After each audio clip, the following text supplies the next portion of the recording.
Halo semuanya, pada video kali ini kami akan menyajikan presentasi ruang kolaborasi mata kuliah Inovasi Pembelajaran Lahan Basah topik kedua yang beranggotakan Ahmad Nugroho, Amelia Putri Hidayat, Maisyarah, Nur Fitrianti, dan Uswatun Hasanah. Kelompok tambah ingin menjelaskan pertanyaan pemantik pada nomor 1. Menurut Anda, desain pembelajaran apakah yang paling tepat untuk membelajarkan materi tentang lahan basah di Kalimantan Selatan?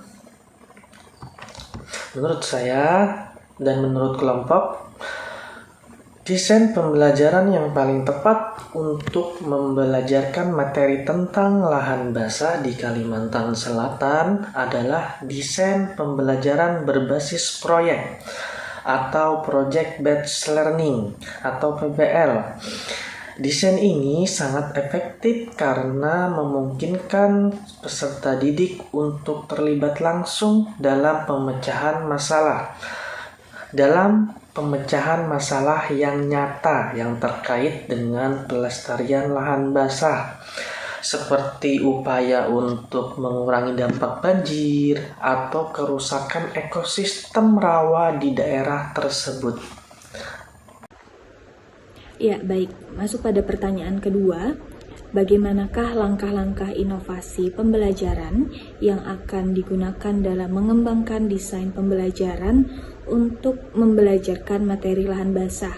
Jelaskan dengan rinci dengan mengisi tabel berikut ini.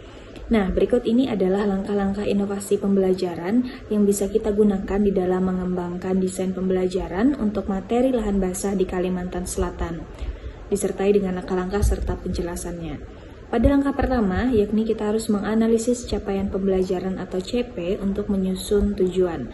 Nah, tujuan pembelajaran disusun berdasarkan tingkat kognitif siswa dan tingkat kesulitan materi lahan basah, serta relevansinya dengan kehidupan sehari-hari siswa. Kemudian langkah yang kedua adalah penyusunan materi pembelajaran yang relevan.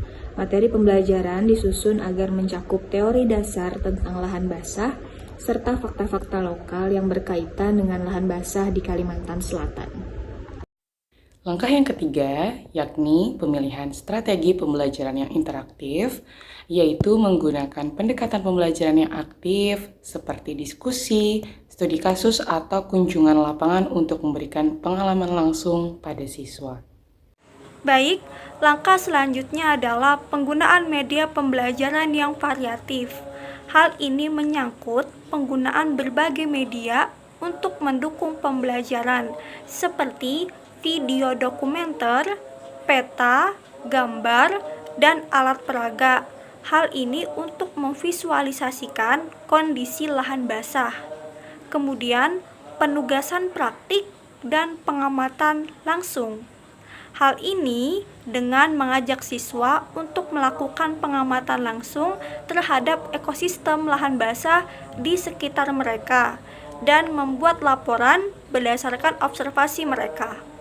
Selanjutnya, langkah evaluasi proses dan hasil pembelajaran.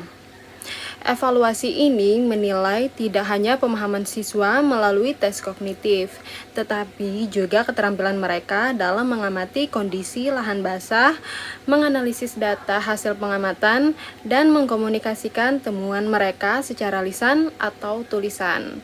Pendekatan ini memastikan pembelajaran lebih mendalam dan aplikatif. Dan langkah yang terakhir yaitu penyusunan rencana tindak lanjut dan refleksi. Setelah pembelajaran refleksi dilakukan untuk menilai pencapaian dan tujuan pembelajaran dan identifikasi kekurangan, apakah tujuan pembelajaran tercapai, hasilnya digunakan untuk merancang langkah lebih lanjut, seperti penguatan materi atau perbaikan strategi pembelajaran. Demikian presentasi dari kami. Terima kasih.